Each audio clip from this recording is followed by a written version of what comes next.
संगमपुर गांव में बसंता और स्वर्णा नाम का एक दंपति रहता था। गांव के अंतिम छोर में बसा उनका छोटा सा घर, जिसपे खपरैल की छत चढ़ी हुई थी और घर का ढांचा भी काफी पुराना था। चूल्हे पर खाना बना रही स्वर्णा काफी उदास थी। ये लीजिए खाना।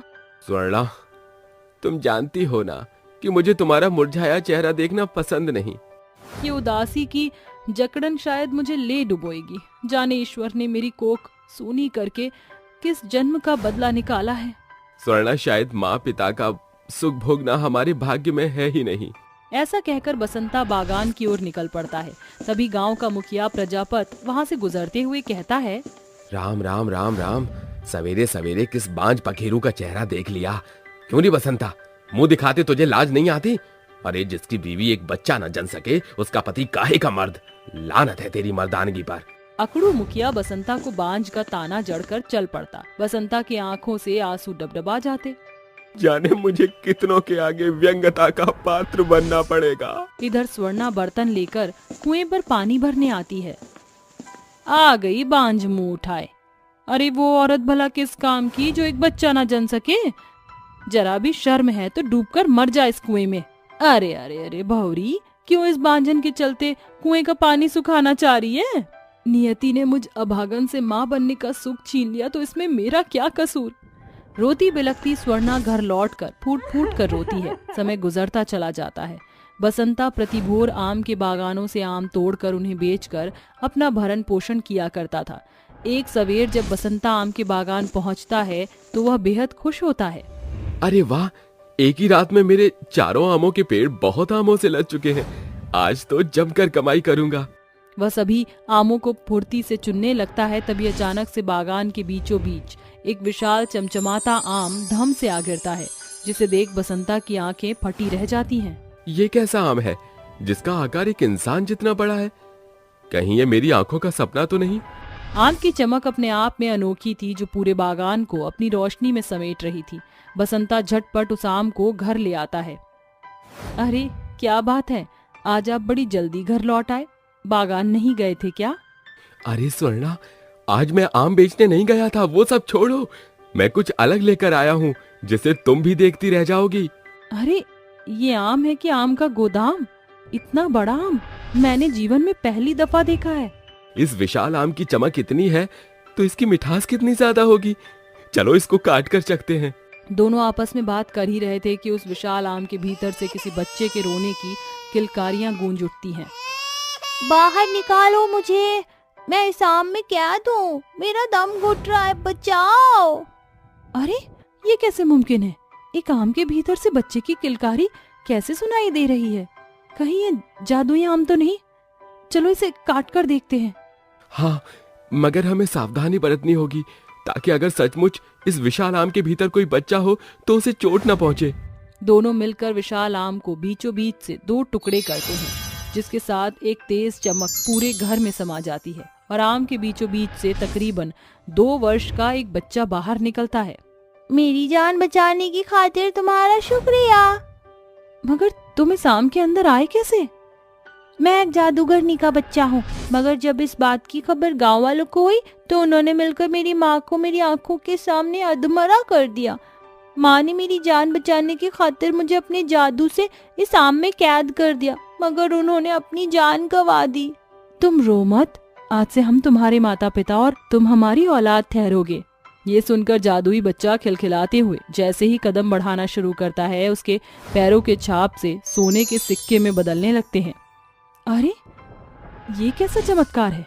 इस बच्चे के पड़ने वाले कदम सोने के सिक्के में कैसे बदल रहे हैं? स्वर्णा, लगता है इस बच्चे में इसकी जादूगरनी माँ की शक्तियाँ शामिल हैं, जिससे इसके कदमों की छाप सोने में ढली जा रही है। जादुई बच्चे के कदमों से पूरे घर में सोने के सिक्के की भरमार लग जाती है। माँ, पिताजी, इन सिक्कों को बेचकर तुम अपनी आर्थिक दशा को सुधार लो। मेरे रहते तुम्हें फिर कभी गरीबी नहीं झेलनी पड़ेगी। बसंता उन सभी सोने के सिक्कों को बटोरकर उन्हें सुनार के हाथों बेचकर मोल लेकर आता है। देखो स्वर्णा, कल तक हम सिक्कों से अपना गुजारा करते थे, लेकिन आज ईश्वर की कृपा से हमारे ऊपर लगा निसंतान का कलंक भी मिटा और हमें एक जादुई बच्चा भी मिला। सच कहा है किसी ने, देने वाला जब भी देता है छप्पर फाड़ कर देता है। बसंता एक बड़े और सुंदर घर की नींव रखता है जहाँ तीनों खुशहाल जीवन को शुरू करते हैं। एक रोज उनकी चौखट पर एक भिखारिन अपनी दुधमुहे बच्चे के संग दस्तक देती है। ईश्वर अल्लाह तेरो नाम, सबको भोजन दे भगवान। अरे कोई है इस महल में रहने वाला राजा जो इस रंक भिखारिन की मदद कर सके? आवाज सुनकर दोनों अपने जादुई बच्चे को लिए बाहर आते हैं। साहब कई दिनों से भूखी हूँ, इस भिखारन पर तरस खाओ, कुछ रूखा सूखा खाने को दे दो। मेरा दुधमुहा बच्चा दूध की खातिर बिलक बिलक कर रो रहा है। स्वर्णा, अपने जादुई बच्चे से मिले सारे सोने के सिक्के की कीमत तो हमने इस घर में लगा दी। मुन्ना, तुम्हारी माँ को तुम्हारी जरूरत है। स्वर्णा जादुई बच्चे को पुचकारते हुए जमीन पर छोड़ती है।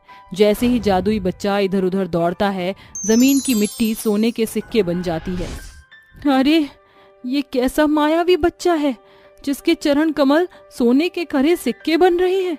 ये लो, इन सिक्कों से तुम्हारा पेट भी भर जाएगा और इनसे तुम अपने बच्चे का भविष्य भी उज्जवल बना सकोगी। ईश्वर तुम्हारे बच्चे को लंबी उम्र बख्शे। वक्त के साथ जादुई बच्चे को सच्चाई पूरे गांव के सामने खुल जाती है।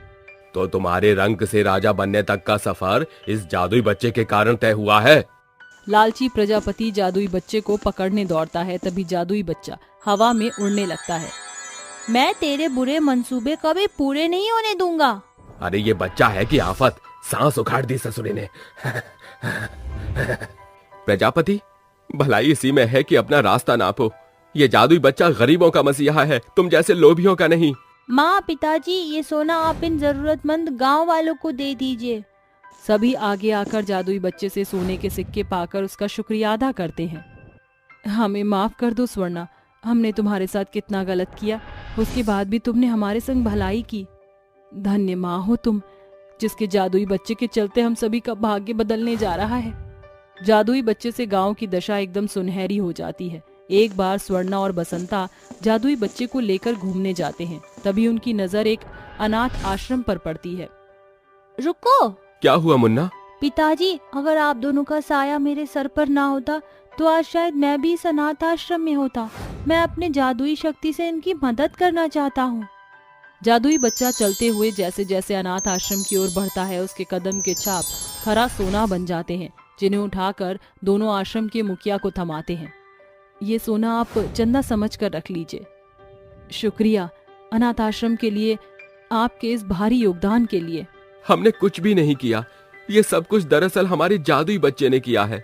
क्या सचमुच? जादुई बच्चा अपनी माँ की गोदी से ओझल होकर शारदा की गोदी में सवार होकर कहता है, हाँ बिल्कुल, जीवन वही है जो दूसरों के काम आए।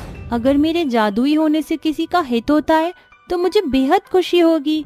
इस तरह जादुई बच्चे के माता पिता होने से बसंता और स्वर्णा गर्वित महसूस करते हैं और आगे भी जरूरतमंद की मदद किया करते हैं।